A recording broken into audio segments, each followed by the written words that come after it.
Welcome back to the deep dive.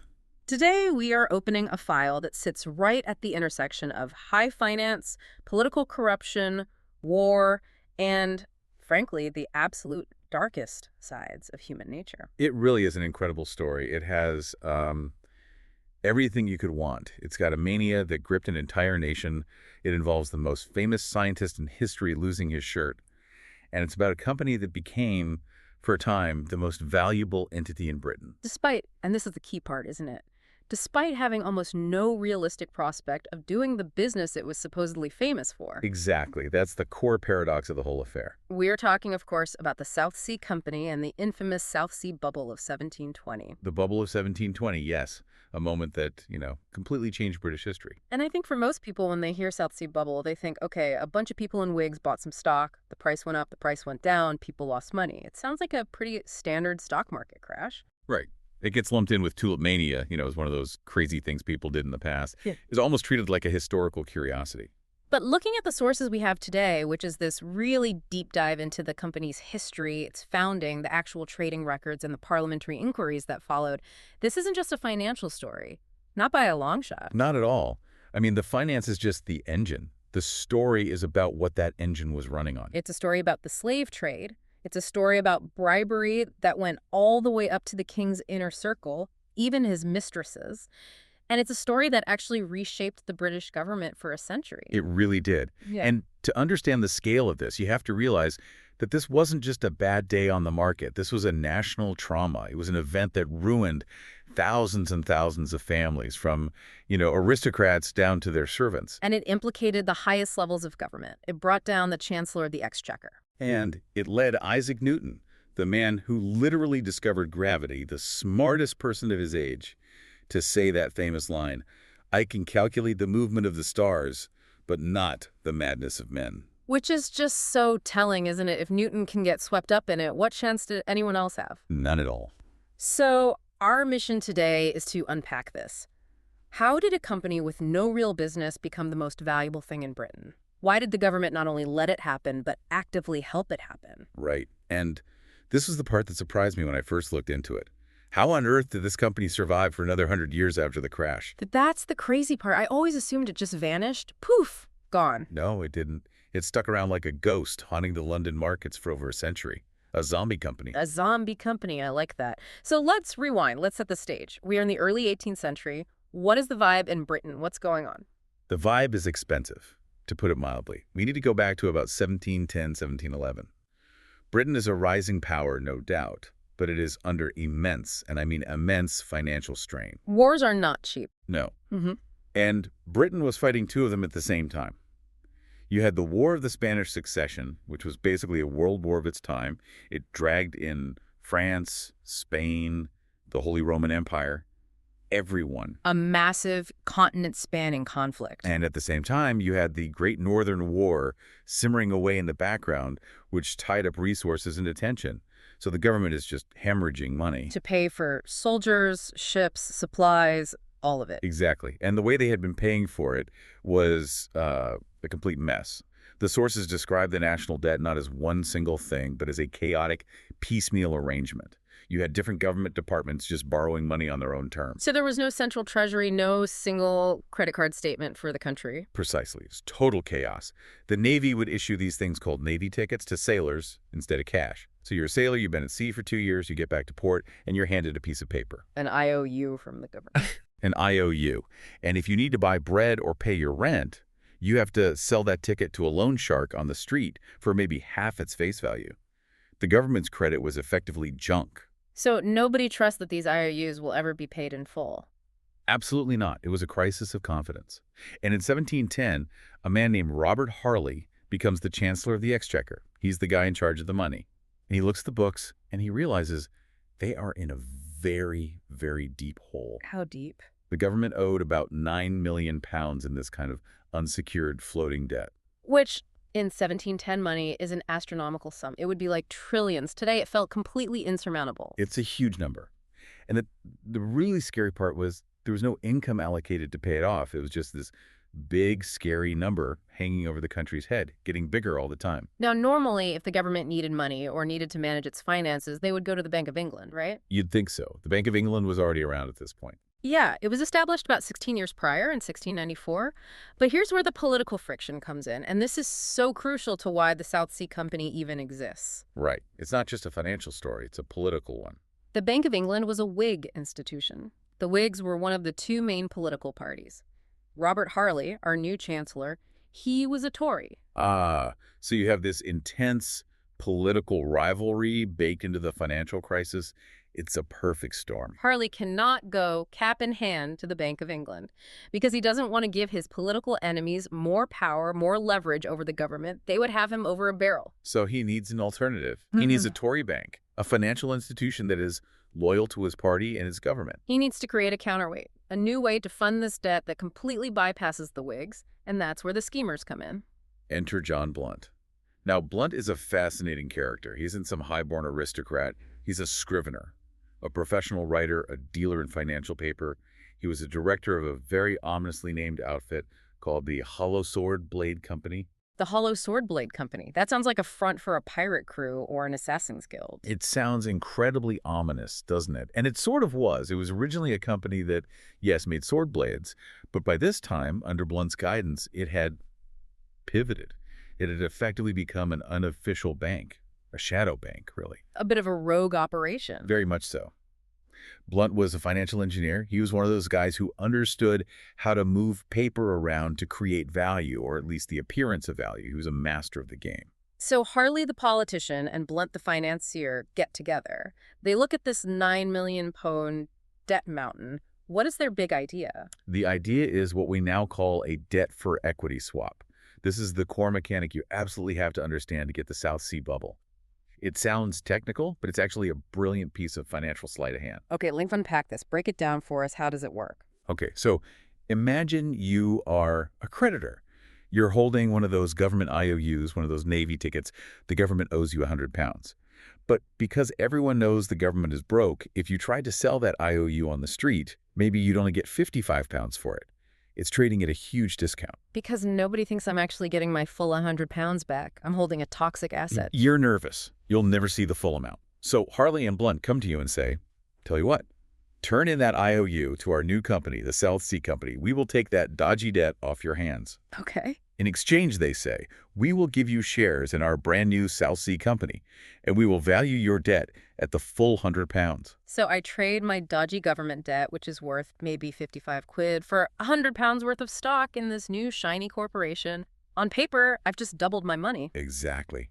Instantly. And what happens on the government side is that instead of owing money to thousands of angry individual creditors like you, the government now owes all that money, the whole $9 million, to one single entity, the South Sea Company. It consolidates the debt. It's much cleaner for the government to manage. Much cleaner. And the government agrees to pay the company a fixed interest rate on that total debt every single year. They promise them £568,279 annually, which works out to 6% interest plus a little extra for expenses. Okay, so the company gets this steady, reliable stream of income from the government, basically from tax revenue, which they can then use to pay dividends to their new shareholders. Correct. It's a beautiful solution, in theory. It takes thousands of angry creditors and turns them into happy shareholders in a patriotic new venture. For the government, it locks in the debt at a manageable interest rate. It cleans up the books. But 6% isn't exactly a get-rich-quick scheme. That's just a bond yield. To create excitement, to get people to actually hand over their debt, to create a bubble, you need a story. You need a kicker. And that is where the South Sea part of the name comes in. That was the genius of the marketing. To make these shares irresistible, the government granted this new company a monopoly on all trade with the South Seas. The South Seas, which at the time meant South America. All of it. The entire Spanish Empire in the Americas. The land of gold, silver, the Incas. El Dorado. Exactly. Potosi, the Silver Mountains. In the popular British imagination, South America was just a treasure chest waiting to be opened. The public looked at the Spanish Empire and thought, if we can just get a piece of that action, we will all be millionaires. It's a fantastic story. But there was a catch, a pretty significant catch. A massive, glaring catch that somehow everyone decided to ignore. Who controlled South America in 1711? Spain. And Portugal. And who is Britain in the middle of a brutal, expensive war with? Spain. There you go.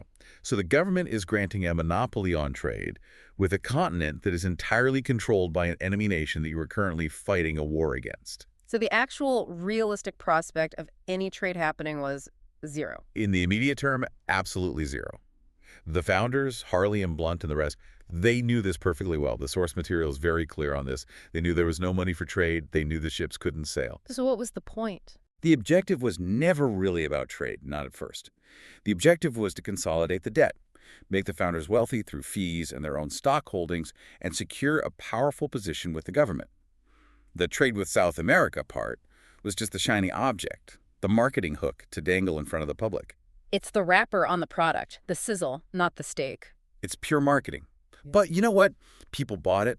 They were willing to suspend their disbelief. They thought, well, the war has to end eventually, and when it does, we have the monopoly. They were buying the future potential, not the present reality. And to be fair, the war did end. The Treaty of Utrecht was signed in 1713. It did. Peace broke out. So now the South Sea Company says, okay, time to cash in on our monopoly. And this is where we get into the grim reality of what this business actually was. Because when they finally got permission to trade, the big prize wasn't for gold or silver or tobacco. No.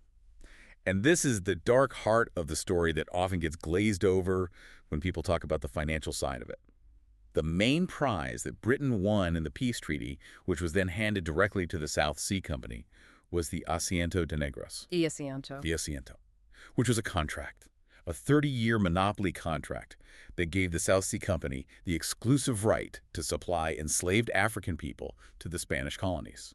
We really need to pause on this, because often when we talk about financial bubbles, it's about abstract things, tulips or .coms or cryptocurrencies.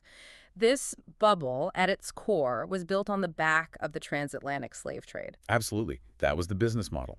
The contract allowed them to supply 4,800 enslaved people per year. That was their quota. That was the asset that underpinned the company's value. And were they expected to just ship them and sell them? Was that the whole deal? That was the main part. They were also allowed to send one ship, just one per year, which was called the annual ship. It was initially 500 tons, later upgraded to 650. And that ship could trade general goods, British wool and cloth, at the big trade fairs in Portobello and Veracruz. So, to be clear, the entire legal business foundation for what becomes this massive bubble is the trafficking of 4,800 human beings and one ship of textiles per year. That's it. That's the whole thing. And even that business was a logistical and financial nightmare for them. The company had to set up these trading posts, which they called factories, which were really holding prisons in places like Cartagena, Panama, and Buenos Aires. And they had to source the people themselves. No, they contracted that out. They made a deal with the Royal African Company, which was the main British entity involved in the slave trade on the African coast, to actually source the enslaved people for them. And the source material we have mentions the human cost here pretty starkly. It does. It gives the cold, hard numbers. It estimates that over the course of roughly 25 years, the company transported somewhere in the region of 34,000 people. 34,000. And of those 34,000 who were forced onto the ships, about 30,000 survived the voyage. So 4,000 people died on the ships, a mortality rate over 10%. Yes, an 11% mortality rate. The source notes in a really chilling phrase that this was considered relatively low for the Middle Passage at the time, which is a horrific statistic in itself. Right. But it represents thousands of lives lost, treated as nothing more than inventory spoilage on a corporate balance sheet. And from that cold, hard business perspective, which is how these directors were looking at it, was it at least profitable? Were they making money from this horrific trade? This is one of the great ironies of the entire story. No. It wasn't. For the most part, it was largely unprofitable. They were committing these atrocities, and they weren't even making good money on it. How is that possible? If they had a monopoly, where did all the money go? Friction and a terrible deal structure. First, the Spanish authorities on the ground hated them. Remember, Britain and Spain were bitter enemies 5 minutes ago. Now, these British traders are showing up in their ports, so the Spanish imposed heavy import duties. The company had to pay a tax on every single slave they brought in. Okay, so that eats into the margins. Big time. Plus, the ownership structure of the Asiento contract itself was terrible for the company. Who else was involved? Well, under the terms of the treaty, they had to give 25% of all their profits to the King of Spain. The King of Spain was a business partner. He was a silent partner, and originally Queen Anne of Britain also took a quarter share, though she later renounced hers and gave it back to the company. But when you add up the taxes to the Spanish crown, the bribes to local officials, the high mortality rates, and the sheer logistical cost, the margins were either razor-thin or just plain negative. Unbelievable. So if the slave trade wasn't making money, what about that annual ship? The one ship a year with all the goods? Ah. Now that was where the real money was, but not legally. The annual ship was basically a cover for a massive smuggling operation, industrial-scale contraband. The treaty said one ship, 500 tons. But what they would do is they would pack that ship to the gills with way more than the allowed quota. And once it docked in Portobello or Veracruz at night, smaller support ships would sail in from British-held Jamaica and secretly reload it. So they were basically selling the same ship's capacity 10 times over, tax-free? Exactly. They were just flooding the Spanish colonies with British-manufactured goods, completely undercutting the official Spanish merchants. Which I assume the Spanish government didn't particularly appreciate. They were absolutely furious. It was a constant source of diplomatic tension. The company would often refuse to present its accounts to the Spanish king because obviously the books would show they were cheating him out of his share of the profits. This tension just got worse and worse, and actually was a major contributing factor to another war later on, the wonderfully named War of Jenkins's Ear in 1739. So let's just summarize the business reality, say, around 1718. You have a deeply unprofitable, morally bankrupt slave trade, a side hustle in smuggling that's causing endless diplomatic headaches, and that's it. This is not a company that should be the darling of the London Stock Exchange. Not at all. It was a mediocre business at best. It was basically a government bond wrapper with a smuggling problem. But you have to remember, the stock price isn't always about the business reality. It's about the story. It's about the hype. And the story gets a massive turbo boost in 1719. Yes. And for that, we have to look across the English Channel to France. What's happening in France? A man named John Law. He was a Scottish economist, a convicted murderer, a gambler, a duelist, a real larger-than-life character. He'd fled Britain after killing a man in a duel and somehow managed to become the financial wizard of France. Okay. And Law had started something called the Mississippi Company. The Mississippi Company. I've definitely heard of this. Another famous bubble. It was the mirror image, the French equivalent of the South Sea Company. He had consolidated France's massive national debt into this company, which supposedly held a monopoly on trade with the French territory of Louisiana. And the share price in Paris was going vertical. People were becoming millionaires overnight. And the British are watching this from across the water. They are watching with extreme jealousy, I mean deep national envy. They are seeing their old rivals, the French, seemingly getting rich beyond their wildest dreams and solving their national debt problem at the same time.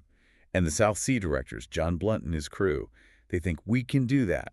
We can do that, but bigger and better. So this jealousy, this sense of competition, leads to the grand scheme of 1720. The takeover of the entire British national debt. Right, because up to this point, they only managed that initial 9 million chunk. Now they want it all. They go to Parliament and they propose taking over all the unconsolidated national debt, about 30 million more. That is a staggering amount of money for the 18th century. It's a huge percentage of the entire national economy. It's the whole shooting match. And the Bank of England, the old Whig institution, sees this happening and gets very, very nervous. They realize if the South Sea Company pulls this off, they become the dominant financial power, not just in Britain, but maybe in the world. The Bank of England would become irrelevant. A footnote. So the bank decides to fight back. They try to outbid them. A bidding war for the right to manage the government's debt. It was intense. The Bank of England went to Parliament and offered a huge payment to the government to win the contract. But the South Sea Company came back over the top. They offered what was effectively a bribe well, a payment to the public purse of £7.5 million. Wait, hold on. They offered to pay the government $7.5 million just for the privilege of taking on all this debt. Yes. How on earth can they possibly afford that if their actual business in South America wasn't making any money? That is the magic question. And the answer is the key to the whole bubble. The only way they could afford to pay the government £7.5 million was if their stock price went up. Way, way up. Okay, walk me through the math on that. How does that work? Okay, so think of it this way. The company needs to issue new shares to give to the holders of government debt. If the stock price is low, say £100 per share, They have to issue a lot of shares to cover that 30 million in debt. Right. A lot of paper. But if they can get the stock price high, say 500 pounds or 800 pounds a share, they only have to issue a relatively small number of shares to buy up that same 30 million of debt. So they have leftover shares. Exactly. That leaves them with millions of pounds worth of extra authorized shares that they don't need for the debt swap. They can then sell those extra shares on the open market for cash. And that cash is what they use to pay the $7.5 million to the government. So the entire scheme, the whole financial model, was explicitly designed to create a bubble. It relied on the stock price skyrocketing. It's an engineered bubble from day one. They needed a mania. If the stock price stayed flat, the company was instantly bankrupt because they couldn't make their payment to the government. The whole thing is a self-fulfilling prophecy, or it was nothing. But to get this deal approved, they needed Parliament to say yes. And you'd think some MPs would look at this and say, hang on, this seems incredibly risky. This whole thing is built on thin air. Which is why they didn't just rely on clever financial arguments. They relied on good old-fashioned corruption. Massive, systemic, top-to-bottom corruption. The sources mention these things called bribe shares. How did that work? This is devilishly clever. If you just walk up to a politician and hand him a bag of gold, Yeah. that's bribery. Yeah. It's illegal. It's risky. It leaves a paper trail. All right, it's crude. Very. So Blunt and his team did something much more sophisticated. They would go to a powerful member of parliament or a government minister and say, I'm going to put your name down in my secret ledger for, say, 5,000 pounds worth of South Sea stock. You don't have to pay for it now. We'll just hold it for you on credit. So they have zero risk.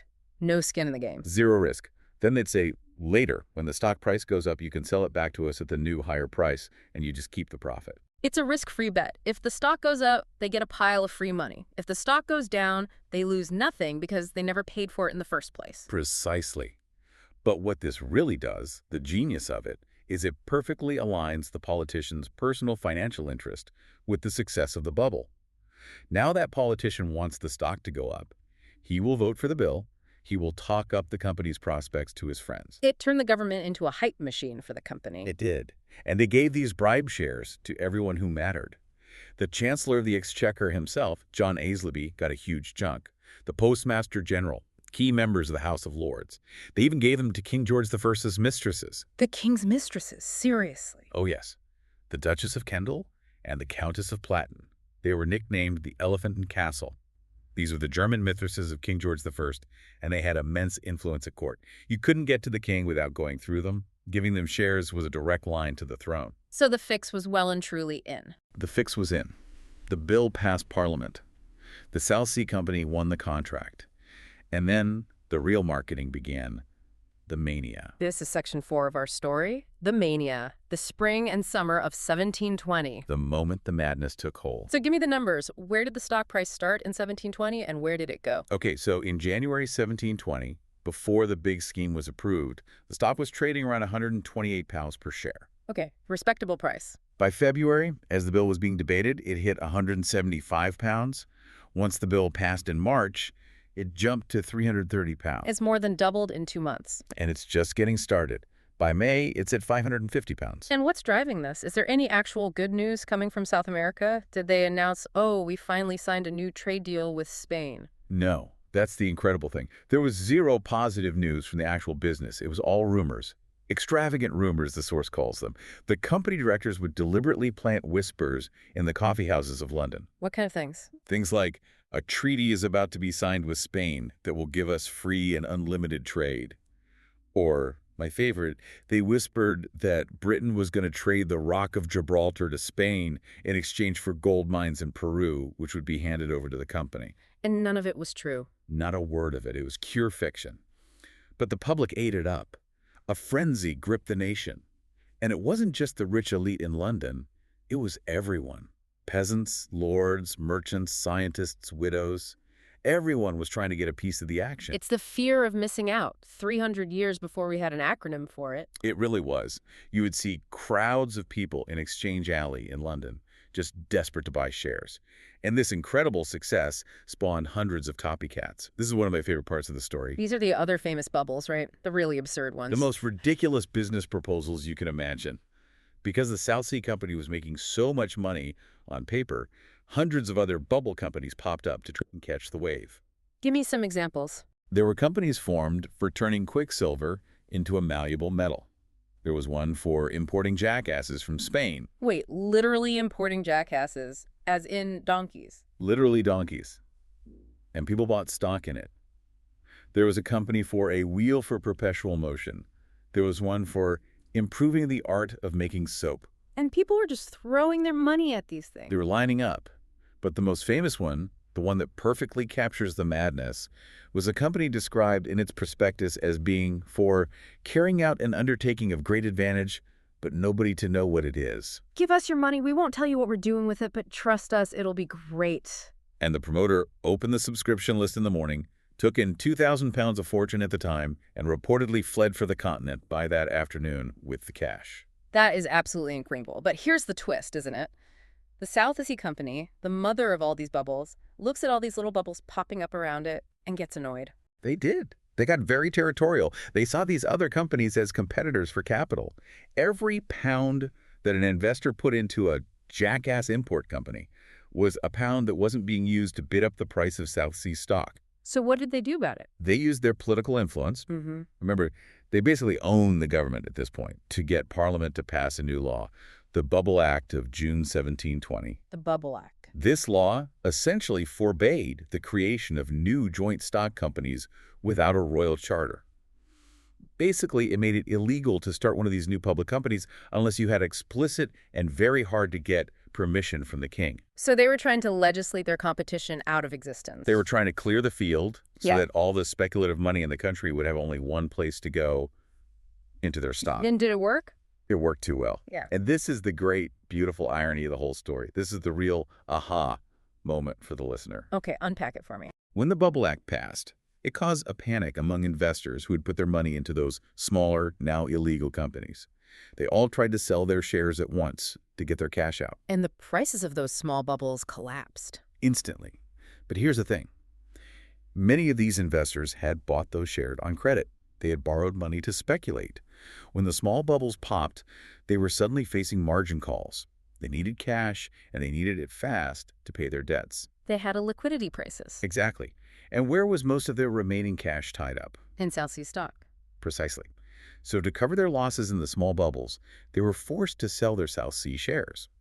So by popping all the little bubbles, the South Sea Company accidentally triggered a massive wave of selling in its own stock. They pricked the pin that popped their own balloon.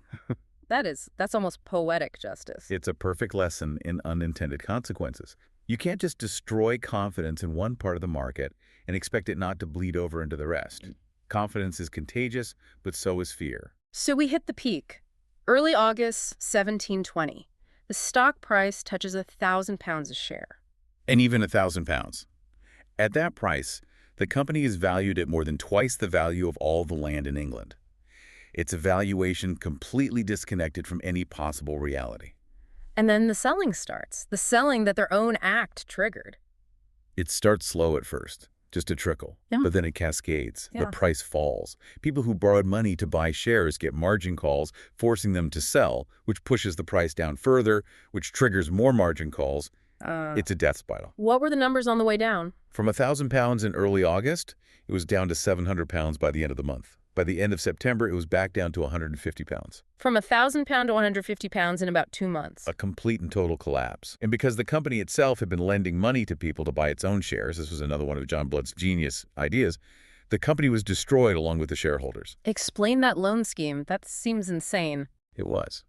To keep the price rising over the summer, the South Sea Company let you borrow money directly from them to buy their stock.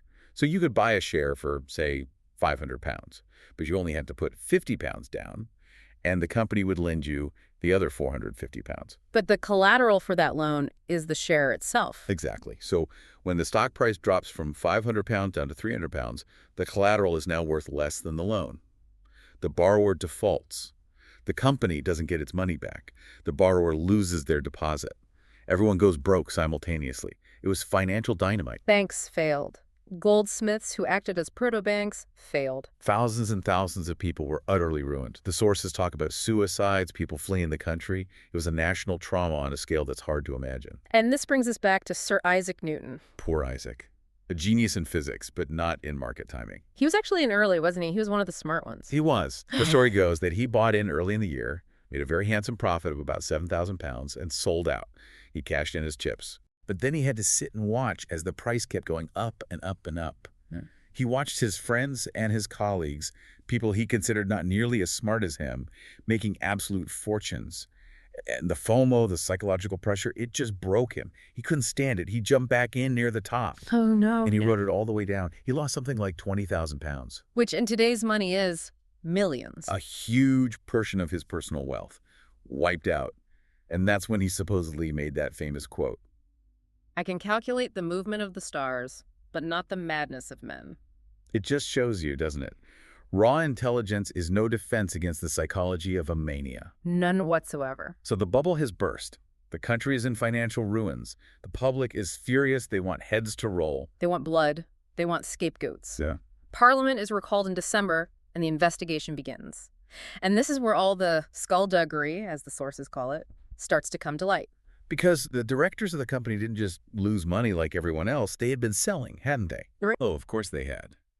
The insiders, Blunt and his cronies, had been quietly cashing out at the top all summer. But the problem for the investigators was proving it and finding the evidence of the bribes. The key was the company cashier, a man named Robert Knight. He was the one who kept the books. He kept the famous Green Book, a secret ledger that had the names of all the politicians who had been given the bribe shares. It was the smoking gun, The evidence. the absolute proof. So Parliament summons Knight. They want to see the book. Knight flees the country. He grabs the Green Book, escapes to the continent, and disappears. It's widely believed he was tipped off and allowed to escape by powerful figures in the government, because if he had testified, he would have implicated the king, the mistresses, half the cabinet. The scandal would have brought down the entire establishment. So he was the fall guy, but he was allowed to get away to protect the people at the very top. Exactly. But others weren't so lucky. John Aislabie, the Chancellor of the Exchequer, the man in charge of the nation's finances, was found guilty of corruption. He was impeached, stripped of his assets, and locked up in the Tower of London. Wow. Imprisoned. James Craggs the Elder, he was the Postmaster General and another key player, he conveniently died, supposedly of apoplexy, right before he was due to be questioned. It's widely suspected he took poison. His son, James Craggs the Younger, who was also implicated, died of smallpox around the same time. A lot of very convenient deaths. And the company directors, the businessmen behind the scheme. They were rounded up and stripped of their wealth. Parliament passed a specialized act just for them. They went through their finances with a fine-tooth comb and confiscated their estates. On average, the directors were forced to give up 82% of their total net worth to create a fund to help repay the victims. That's actually a surprisingly harsh punishment compared to how we often treat financial criminals today. It was brutal. They were publicly shamed and left with just enough to live on, a few £100s a year, but their fortunes were completely wiped out. But someone had to clean this mess up. The entire British financial system was on the brink of collapse. Enter Robert Walpole. Walpole, a huge figure. He is a giant of British history. Yeah. He is widely considered to be the first de facto prime minister, though the title wasn't official yet. He had been a critic of the South Sea scheme, so he had clean hands. He was brought in as the first Lord of the Treasury to fix the crash. He was the ultimate fixer. The ultimate political operator. His job was twofold. First, restore confidence in the economy and prevent a total meltdown. Second, and maybe more importantly, screen the king and the royal court from the scandal. Because if the public found out the king and his mistresses were personally profiting while they were being ruined, it could have been the end of the monarchy. You have to remember, the Hanoverian dynasty of King George III was new and not very popular. The Jacobites, who supported the old Stuart line of kings, were still a major threat. A massive royal scandal could have easily tipped the country into civil war or revolution. so Walpole had to perform this incredible balancing act. Bury the evidence against the king while still looking like he was punishing the guilty directors. Exactly. He screened the king, as they called it. He masterfully managed the parliamentary inquiry so it didn't look too high up the chain of command. And he restored financial confidence by coming up with a plan to divide the South Sea Company's stock between the Bank of England and the East India Company. He stabilized the market. And in doing so, he made himself the most powerful and indispensable man in the country. He did. He essentially ruled Britain for the next 20 years. The South Sea Bubble, in a strange way, created the office of the Prime Minister as we know it today. Now, here's the part that completely blew my mind when I was reading the source material. You would think, after all this, the fraud, the collapse, the suicides, the imprisonment, that the South Sea Company would be dissolved, just burned to the ground, and its name erased from history. You would absolutely think so. It was a national disgrace. But it wasn't. No. And it survived. How is that even possible? Because it still held all that government debt. The fundamental financial structure that Harley created in 1711 was still there. The company was still the legal entity to which the government owed tens of millions of pounds. Walpole just restructured it, he cleaned house, put in new management, and the company became a kind of glorified, semi-public management firm for government bonds. So its main job was just collecting interest from the government and paying it out as dividends. Did they still try to do any actual trade? They did, and this is the tragic comedy of the afterlife section of the company's history. Mm-hmm. In 1724, still dreaming of glory, they decided to get into Arctic whaling. Whaling. From South American slaves to Arctic whales. That's quite a pivot. A big pivot. They just couldn't give up the dream of being a trading company. It seems not. They built a fleet of 12 state-of-the-art whaling ships, later expanded it to 25. They sent them up to Greenland to hunt whales. And how did that go? Let me guess. It was a complete and utter disaster. It turned out Britain had no experienced whalers. The company had to hire expensive Dutch and Danish captains and crews to even man the ships. And they caught no whales. They caught very few whales. And the same culture of mismanagement and corruption that defined the company in 1720 was still there. The costs were out of control. Over 8 years, they accumulated a net loss of over £177,000 on their whaling venture, even with government subsidies. They just could not get it right. They were fundamentally incompetent at actually running a business. They finally gave up on whaling in 1732. But the company itself, the shell of it, the debt management part, it just kept going and going and going until 1853. 1853, that's Victorian England. That's Charles Dickens' time. We're talking steam trains and factories. In fact, Dickens actually mentions the South Sea House in his essays. He describes it as this sleepy, dusty old office in the city of London where a few ancient clerks sat around doing basically nothing, managing the last remnants of this 100-year-old debt. So the ghost of the bubble literally haunted London for more than a century. It did. A strange, long afterlife. So bringing it all together, what's the big takeaway here? When we look back at the South Sea bubble from the 21st century, what should we learn? I think there are 3 really big things. First, it created the template for almost every modern financial bubble since. The hype, the use of leverage, the insider trading, the talk of a new paradigm that turns out to be a lie. It's all there in 1720. It's the same script, just with different costumes and different technology. Exactly. Second, the political impact was immense. It cemented the power of the Bank of England as the government's lender of last resort, and it created the position of the Prime Minister. It literally shaped the modern British state. And the third? The unintended consequences of regulation. That Bubble Act, a law passed by the company to protect its own monopoly, ended up being the very thing that destroyed it. It's a timeless lesson that trying to rig the market often blows up in your face in ways you can't predict. And there is one final, really provocative thought from the source material that I want to leave our listeners with. The connection to America. Yes. The source mentions that the public outrage over the corruption, the anger at the king's ministers, the bribery, the self-dealing it, inspired a series of hugely popular essays called Cato's Letters. Cato's letters were written by 2 radicals, John Trenchard and Thomas Gordon. They were these fierce, anonymous attacks on corruption and government tyranny, written directly in response to the South Sea bubble scandal. And who were the biggest fans of Cato's Letters? The American founding fathers, Benjamin Franklin, Thomas Jefferson, John Adams. Those letters were incredibly popular and influential in the American colonies.